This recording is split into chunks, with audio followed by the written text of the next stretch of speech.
շատ կարևոր բան է տեղի ունեցել այս 2 օրերի ընթացքում։ Իրան-Հայաստան զորավարություններ, համատեղ զորավարություն։ Տեղյակ ես դու Խաչիկ։ Այո, ես տեղյակ եմ այդ զորավարություններից։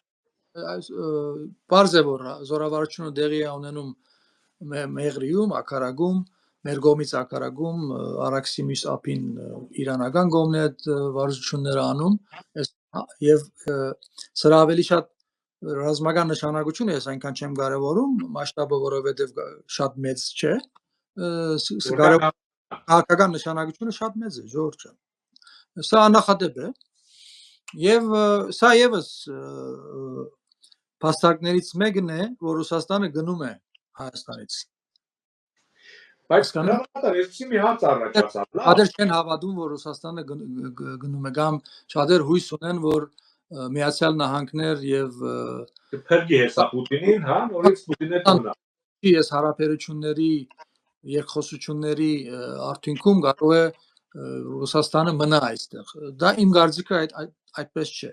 Իմ կարծիքը այն է, որ Ռուսաստանը գնում է դարաձախ։ Փորձաբարը ռուսին մնալու է։ Անելու են նորից ամբարանալու, բայց ցախողելու են։ Այո։ Գներես որ ընդհատեցի։ Չէ, խնդրեմ, չէ, շատ հետաքրքիր է լսելը։ Հիմա հետաքրքիր է, ասենք, ասենք մեր կողմից, որ այդ զորավարություններին մասնակցել են։ Բալիևը Նիկոլին չի ասել, այդտեղ ես քեզ թույլ եմ տվել, որ դու այնտեղ զորք ուղարկես պարսիկների հետ ինչ-որ բաներ անեն։ Հետաքրքիր է, էլի, չէ՞։ Այդ զորքի պարսիկները զորում են։ Շուտվանից Նիկոլի ցերքից վերցված է մեր երկրում։ Մեր երկիրը այսօր կառավարվում է արտաքին տարբեր կենտրոններից եւ կենտրոնները որ ժամանակում ավելի ուժեղ է ճնշում, այդ ծրագիրն էլ առաջ է գնում։ Այստեղ Նիկոլը ոչ մի առնչություն չունի այդ զորավարության հետ։ Ոչ մի առնչություն չունի երրորդ դիտորդների ներկայության հետ,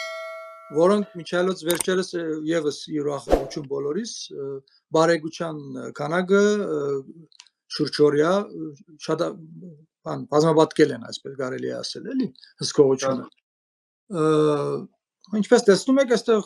հակառակը Նիկոլը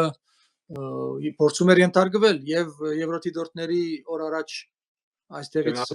դրացնելու աշխատանքին եւ ինչ չէ նաեւ առավել եւս նա այս զորավարժությանը երբեք չէր համարձակվի իր այսպես նույնչափ այսպեսի բան լինել։ Նա սա արտաքին բարդատրանքի արդյունք է, որը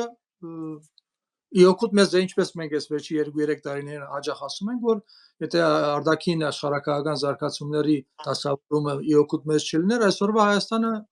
չէր լինի։ Շատ վատ վիճակի մեջ կլինենք։